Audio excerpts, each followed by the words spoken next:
came as a quiet line of text on my bank app while I was still wearing black and still waking up reaching for a body that wasn't there anymore. Account balance updated. I stared at the screen, waiting for the number to load like it was going to fix itself if I gave it time. It didn't. My husband's life insurance payout, $1 million, was gone.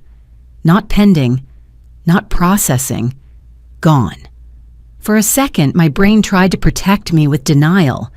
Maybe the app was down. Maybe it moved to a different sub-account. Maybe the insurance company reversed it. Anything that didn't require me to accept what my eyes were seeing. Then another notification appeared beneath it. Outgoing wire completed. My hands went cold. My throat tightened. But I didn't scream into my empty kitchen. I didn't throw my phone. I didn't call my mother to cry. Because grief already makes you feel powerless. And I could feel something else underneath my grief.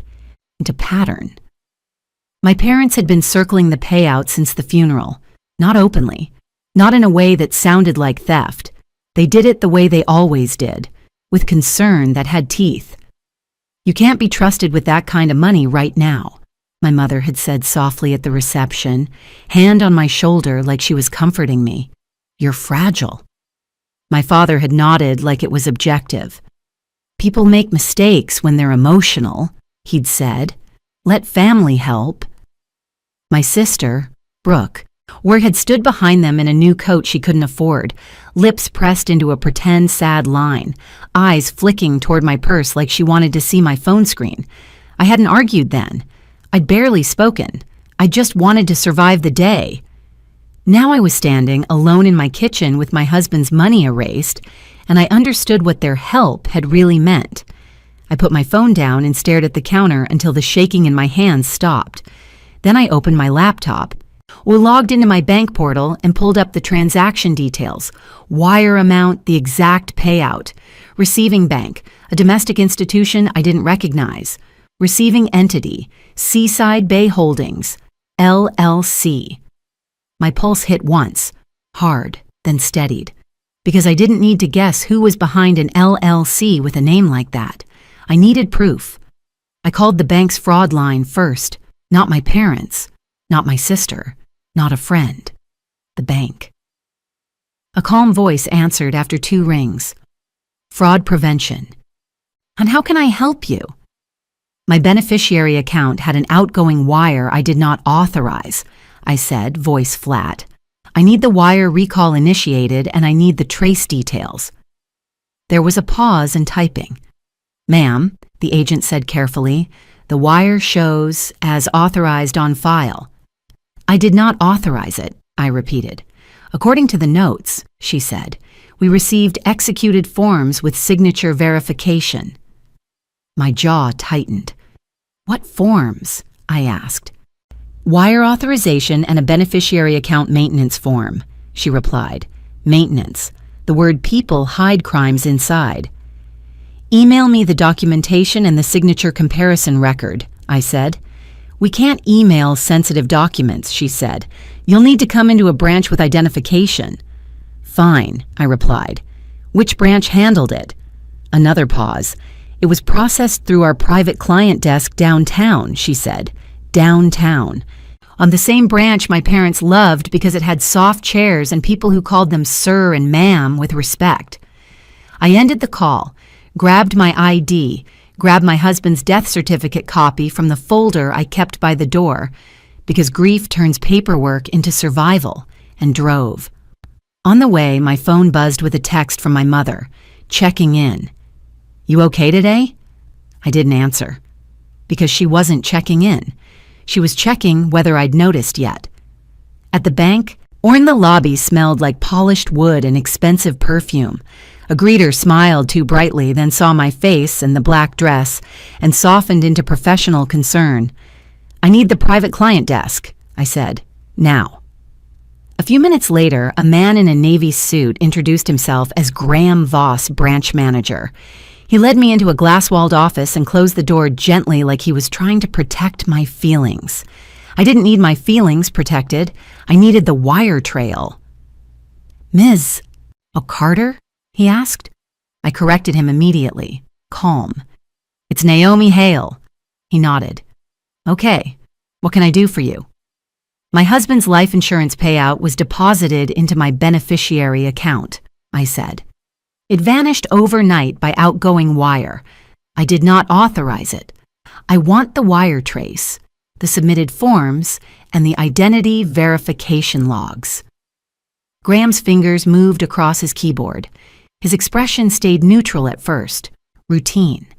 Then his eyes narrowed slightly, and he clicked into a deeper tab. He scrolled once, and his face changed in a way that made my stomach tighten. Not panic, recognition. Ma'am, he said slowly, this transaction is marked as high sensitivity. I kept my voice even. Show me. He hesitated. Before I do, I need to verify your identity again, he said. I slid my ID across. He scanned it, compared my photo, then clicked. The wire record opened with a timeline. Request received, forms uploaded, signature accepted, wire released. He turned the monitor toward me. At the top was the wire destination, Seaside Bay Holdings, LLC. Below it, a small line that made the room feel colder. Authorized by Power of Attorney, on file. My throat tightened, but my voice stayed flat. I never gave anyone power of attorney, I said. Graham swallowed. The system shows it was added yesterday, he said quietly. At 4:12 p.m. Yesterday. Or the day my parents had brought soup and sat too comfortably in my living room while I stared at the wall. Who added it? I asked. Graham clicked into the log, and his cursor hovered for a second, like he didn't want to say the next part out loud. Then he turned the screen slightly more toward me and said, the POA was submitted by... Graham clicked again, and the log expanded like a hidden drawer. He didn't look at me when he spoke. He looked at the screen, voice quieter now, as if the building itself might hear him. Submitted by Thomas Hale, he said. Your father. For a moment, the office felt too small, not because of panic, because of how clean the betrayal was. My father hadn't guessed a password. He hadn't gotten lucky. He had walked into a bank and inserted himself into my life like he belonged there. I kept my voice level. Show me the file that added it, I said. Graham's jaw tightened slightly. He opened the attachment list, scanned documents, on a notary page, an ID verification sheet, and a signature comparison report. On the screen, my name sat above a signature that tried to imitate mine. It wasn't even close. They got my slant wrong. They added a loop I never use. They wrote my middle initial wrong. The kind of forgery that only works if everyone in the room wants it to be true. Graham cleared his throat. The notary block indicates remote notarization, he said carefully. Out of state. Remote, I repeated. Just so someone sat somewhere and pretended to be me. He nodded once, eyes still on the screen. Yes. I didn't yell. I didn't ask how the bank could allow it. That conversation comes later, when you have leverage. Right now, I needed the timeline. Pull the identity verification log, I said. He clicked into a tab labeled KYC/verification notes. A list populated. Timestamps, reviewer initials, a pass/fail marker, a short comment. Graham scrolled once, then stopped. Ma'am, he said. Voice even lower. The verification shows manual review. Meaning it failed initially, I said. He hesitated, then nodded. It flagged inconsistencies. What inconsistencies? I asked. He opened the comment. Photo ID image quality poor. Secondary contact confirmed.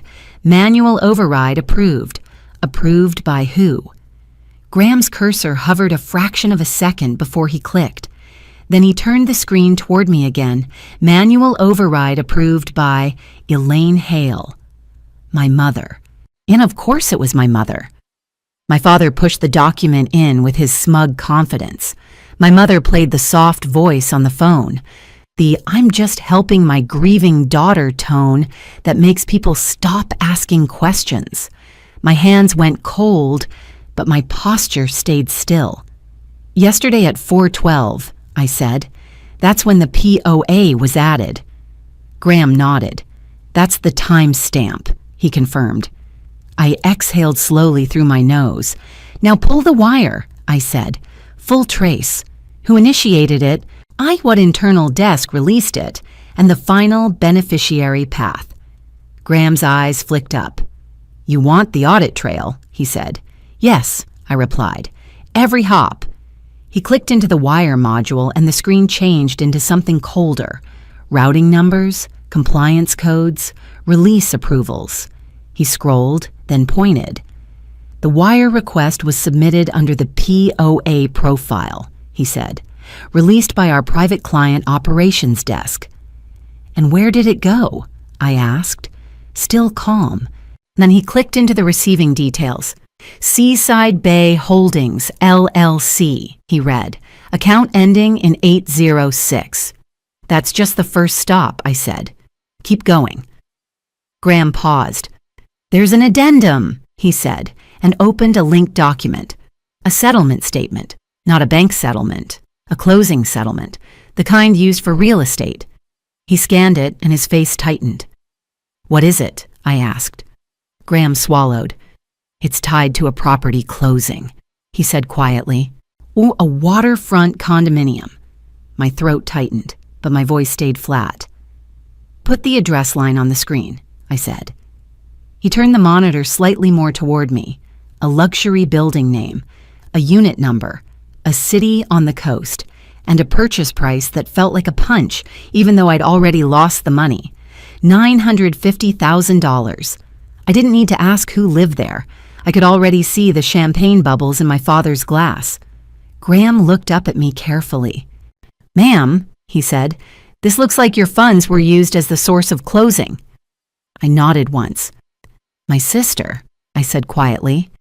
He didn't confirm it out loud, but his eyes did. I sat very still and let the grief in my chest settle into something colder. My husband's death had been turned into a down payment, not by strangers, by the people who raised me. Print everything, I said. The POA submission packet, the verification notes, the manual override record, the wire audit trail, and the linked settlement statement. Graham hesitated. Some of these are internal. Then give me what you're allowed to give me, I said evenly, and open a formal fraud case, right now. He nodded once, finally fully out of customer service mode. I'm escalating to our fraud investigations unit, he said. They'll assign a case number. Good, I replied. Add this note. The signer is deceased. This is a beneficiary account tied to a life insurance payout, as I want that in the case summary. Graham blinked. Your husband? Yes, I said. And my parents used that timing. He typed. His fingers moved faster now as if he could feel the liability. While he worked, my mind replayed yesterday afternoon. My parents in my living room. My mother setting a soup container on my counter like she was the hero. My father glancing at my mail pile, asking casual questions that weren't casual. Did the insurance pay yet? I'd answered without thinking, and I'd been tired. I'd been broken. Yes, I'd whispered. It hit my account. My mother had squeezed my hand like comfort and said, Good. You won't have to worry. Now I understood what she meant.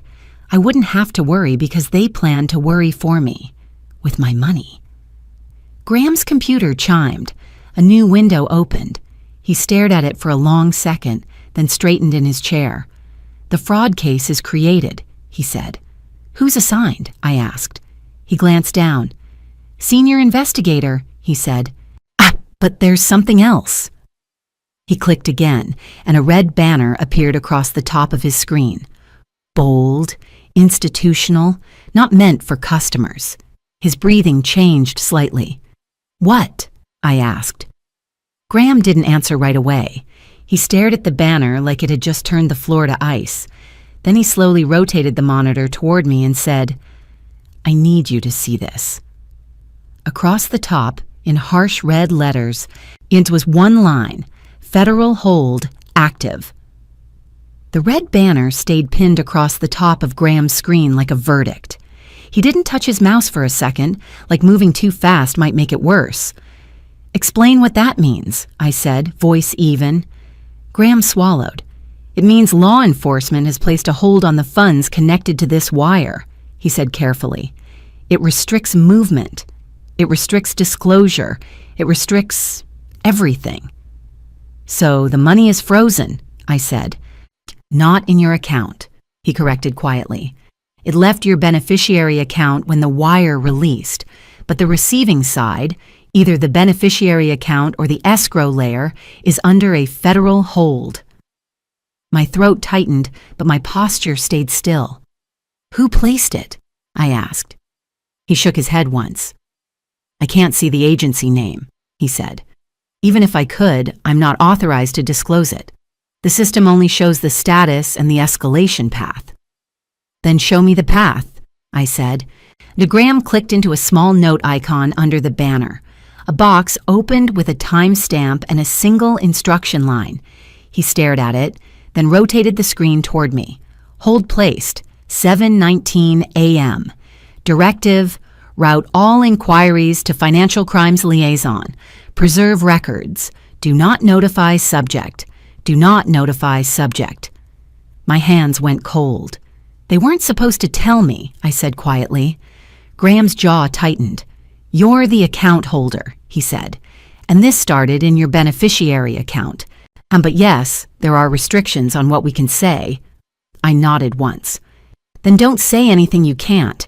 Just answer this. Is the condo closing already complete?" Graham clicked into the link settlement statement again, then opened the wire disbursement timeline. His eyes narrowed. "The buyer side funding was initiated," he said, "but the final disbursement shows—" He stopped mid-sentence. "What?" I asked. Graham's voice dropped. "Pending," he said. "Not reversed. Not failed. Pending. Because a federal hold doesn't always look dramatic. Sometimes it just looks like a door that won't open." "So Brooke doesn't have keys," I said, more statement than question. Graham didn't answer directly. He just said, "The seller side release is not showing as completed." My lungs loosened by a fraction. Not relief, focus. It meant we were still in time to stop more damage. "What triggered the hold?" I asked. Graham's eyes flicked up. "Sometimes it's because the receiving account is already under review," he said carefully. "Sometimes it's because our fraud unit escalated. Sometimes it's because there's a bigger case." Bigger case. I stared at the line on the screen again. Do not notify subject. Subject could mean my parents, or it could mean the LLC, or it could mean the person they were trying to pay. "Is Seaside Bay Holdings already flagged?" I asked. Graham hesitated, and then he clicked into the beneficiary profile, just long enough to confirm what he was allowed to see. A second banner appeared on a different tab. Not red. Worse.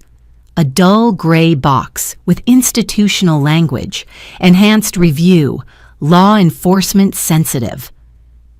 Graham closed his eyes for half a second, then opened them. "Yes," he said quietly, "this entity is not new to our system." I didn't blink. "So my parents wired my husband's payout into an account that federal agencies were already watching." Graham's voice stayed low. "It appears that way."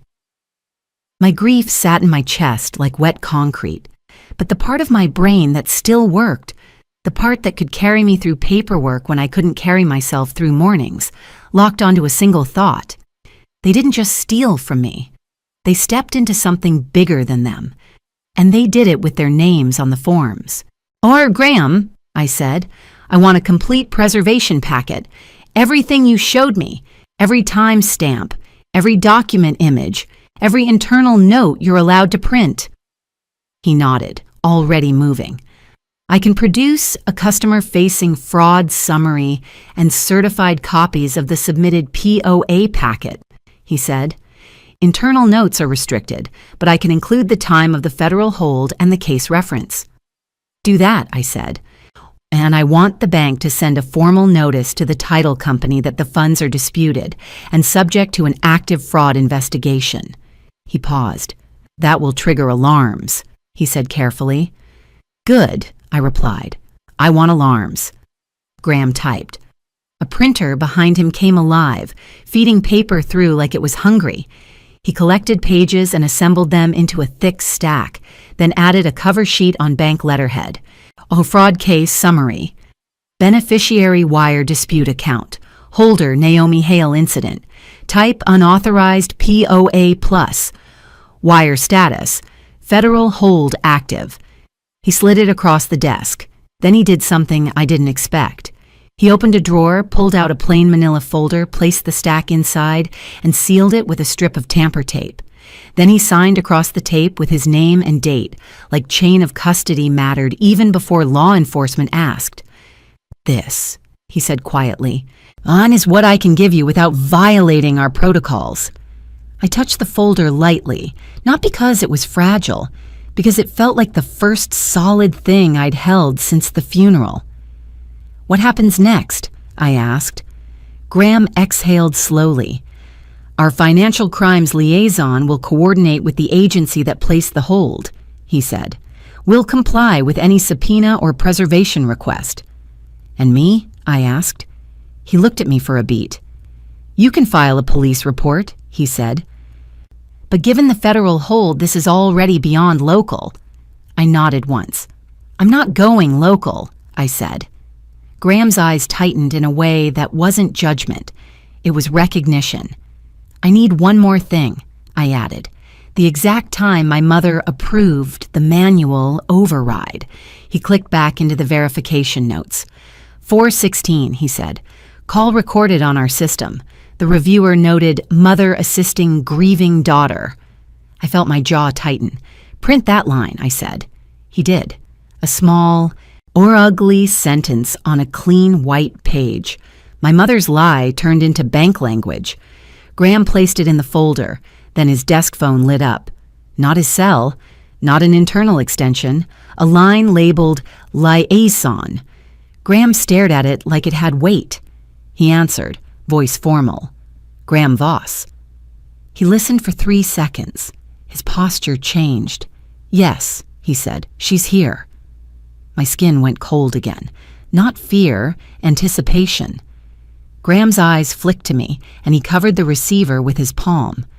Miss, I Hale, he said quietly. Our financial crimes liaison is on the line, and he paused as if choosing the safest words. They asked if you can remain in the building, he finished. Someone is coming. My throat tightened. Who? I asked. Graham uncovered the receiver. Yes, he said into the phone. Understood. He hung up slowly. Then he looked at me and said the sentence that made the room feel suddenly smaller than it was. An FBI agent is downstairs, he said. He asked for you by name. I didn't stand up fast. I didn't clutch my folder like a weapon. I simply nodded once and said, take me to him. Graham walked me out of the glass office and toward a side hallway that led to a smaller conference suite. Private, quiet, the kind of room banks use when the problem isn't customer service anymore. A man was waiting inside, mid-40s, plain suit, no tie. Calm eyes that didn't scan for drama. They scanned for details. He stood when I entered, not polite like a banker, precise like someone clocking a witness. Naomi Hale? He asked. Yes, I replied. He held up a small badge case just long enough for me to register the gold letters. Special Agent Marcus Riley, he said. Federal Bureau of Investigation. Graham stayed near the door, hands folded, trying to look invisible. Agent Riley nodded at the folder in my hands. You have documentation, he said. I do, I replied. And then I placed the sealed manila folder on the table in front of him without sliding it dramatically. Riley didn't open it immediately. He asked one question first. Did you confront your parents? He said. No, I replied. He nodded once, like that was the correct answer. Good, he said. People warn each other.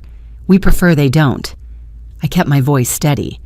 Why is there a federal hold, I asked, and why is the FBI here? Riley didn't over-explain. He spoke in controlled facts. The receiving entity on your wire, he said, Seaside Bay Holdings, LLC, has been on our radar in a broader financial crimes investigation. When a 7-figure wire hits a monitored node, it triggers alerts. Your bank did the right thing by escalating. I felt the air change in my chest. So they were already being watched, I said. Yes, Riley replied, and your funds are now part of an active federal hold while we determine the path and intent. He glanced at Graham. Mr. Voss, he said, thank you. We'll take it from here. Graham nodded quickly. Of course, he said, then left the room like he'd been holding his breath for an hour. Riley sat and finally broke the tamper seal on the folder. He pulled out the documents and laid them out in a clean line. The POA packet, the override log, the wire audit trail, the settlement statement tied to the condo closing. He didn't react like a person seeing family betrayal. He reacted like an investigator seeing a pattern. Then your father submitted the POA, he said, reading. Your mother approved the override. Wire went to a flagged LLC. Funds intended for a real estate closing. Sister is the beneficiary of the purchase. He looked up. Do you know why they used Seaside Bay Holdings? He asked. I shook my head once. I didn't even know it existed until this morning, I said.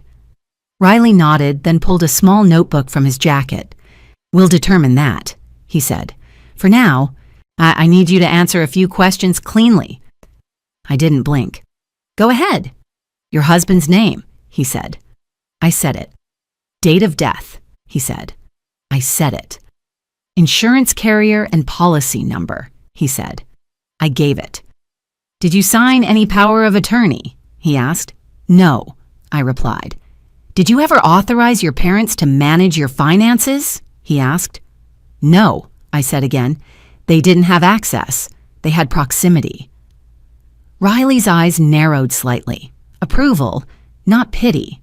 And then he asked the question that told me he already suspected the answer. Where are your parents right now? He asked. I stared at the table for 1 second, then answered honestly. Probably with my sister, I said. At the waterfront condo. Riley nodded once. Do you know the address? I did. Of course I did. Brooke had posted the building's lobby chandelier on her story last night, like it was her achievement. I recited the address. Riley wrote it down. Then he stood, calm. Ms. Dehale, he said, I'm going to be clear with you. Your situation began as identity theft and wire fraud against you, but it may be tied to a larger laundering channel. That's why the hold is active. My throat tightened. So what happens to my money? I asked. Riley didn't promise. He didn't soften. He gave me the only honest answer. We attempt recovery and restitution through legal process, he said. But first we stop movement. I nodded once. The closing is pending, I said. The seller's side release wasn't completed. Riley's eyes sharpened. That matters, he said. He took out his phone and typed a short message, then looked up. One more thing, he said. Your parents signed documents under penalty of perjury. That creates leverage. I swallowed slowly. What do you need from me? Riley looked at the folder again. A sworn statement, he said, and permission to coordinate with your bank's liaison as the victim account holder. I'll sign, I said. He slid a form toward me. It wasn't dramatic, just a federal victim statement form with boxes and lines. I filled it out carefully, handwriting steady. Date, time, facts, no adjectives. When I finished, Riley took it, scanned it, and placed it back in his folder. Then he looked at me and said, You did the right thing coming to the bank. Now I need you to do the hardest thing. I didn't flinch. What? Stay silent, he said. Don't call them, don't text them, don't post anything. And if they suspect federal involvement, they'll try to move assets or coordinate stories. I nodded. I can do that, I said. Riley stood.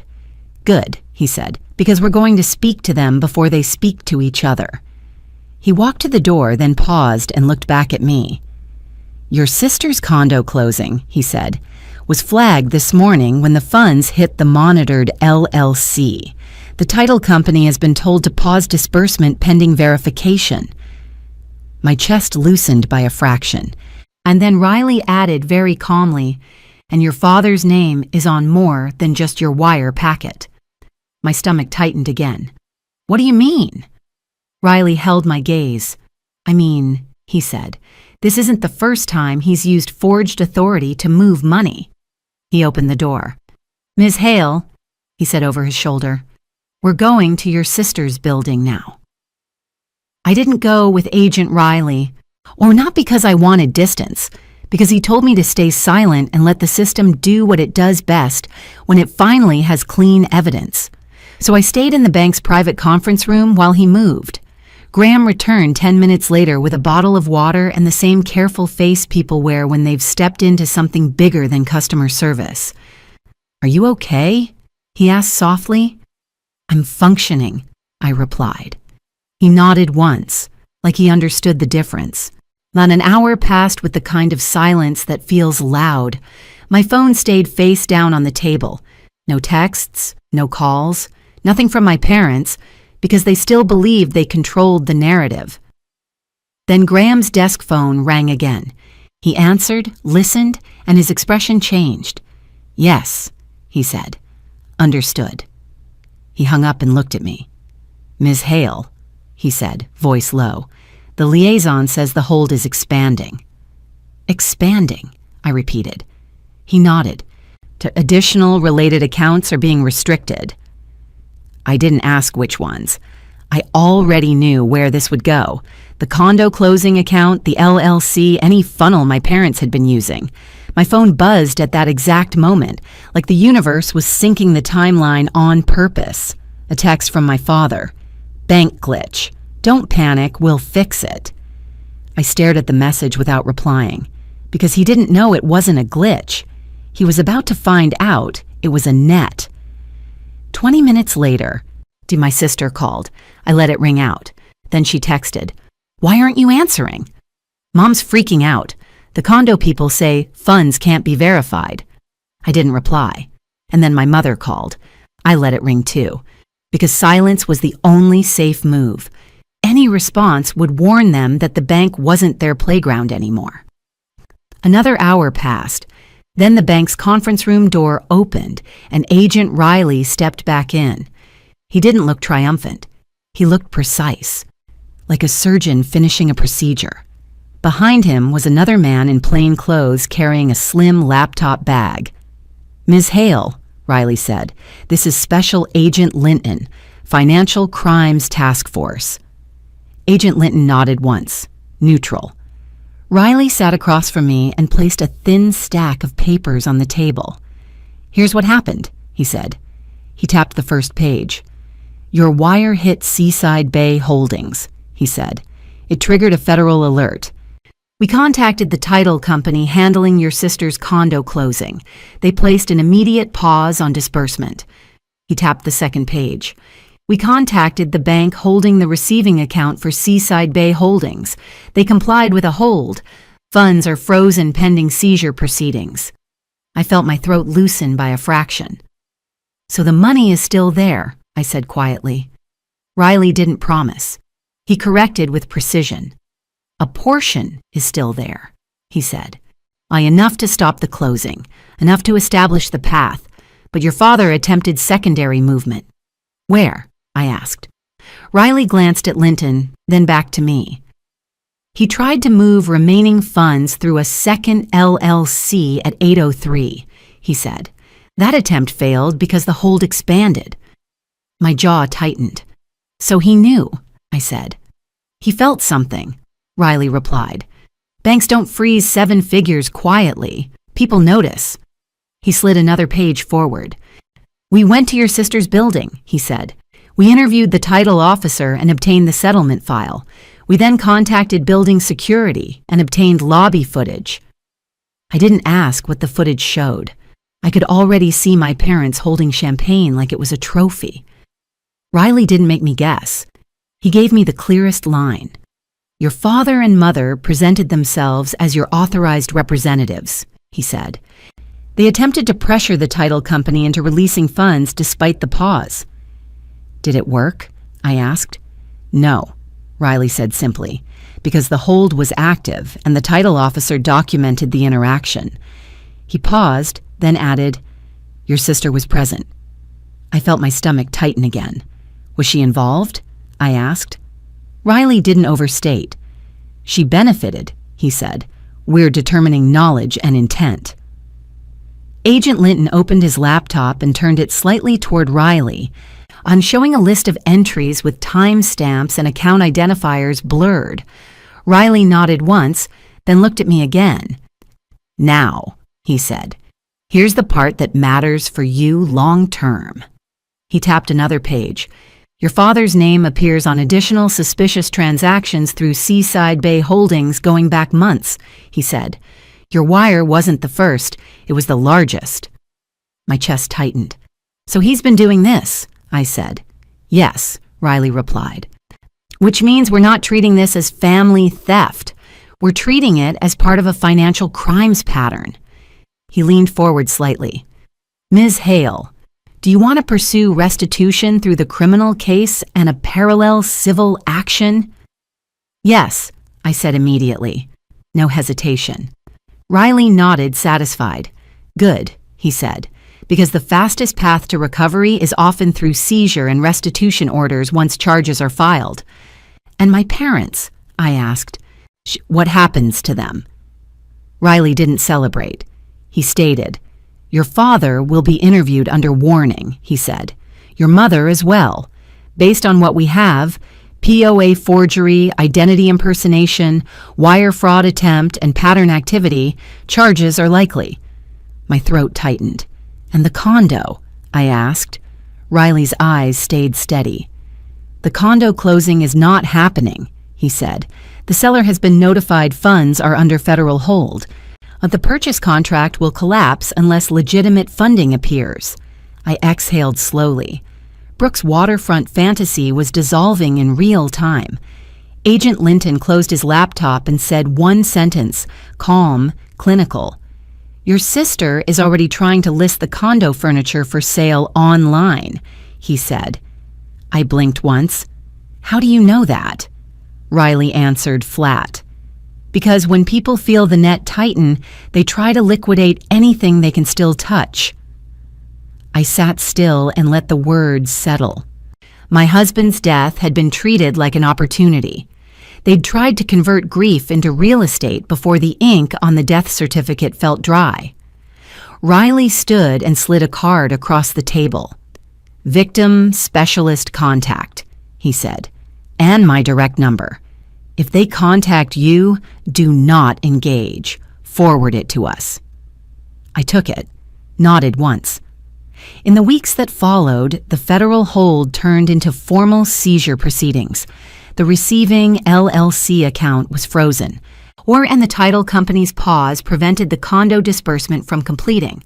The bank produced the POA submission packet, the manual override log, and the wire audit trail under subpoena, and the pattern of prior suspicious transfers tied to my father expanded the case beyond my single loss. My father was charged for forgery-related and wire fraud offenses connected to the unauthorized POA and the attempted movement of the insurance funds. Wherein my mother faced charges tied to identity impersonation and verification override participation. The condo purchase collapsed, and the seller pursued damages against the parties who presented fraudulent funding. A restitution order was filed as part of the federal case, and I began parallel civil action to recover what was not immediately seized. Grief didn't get easier, but the feeling of being erased did. Because the one thing my parents didn't account for was that banks keep logs, and federal holds don't care who raised you. In the comments, tell me this. If your family stole your late spouse's payout while you were grieving, would you confront them right away? Or would you do what I did and let a wire trace and one folder speak for you? If you want more stories like this, hit like, subscribe, and I'll see you in the next video. The automated email arrived in my encrypted inbox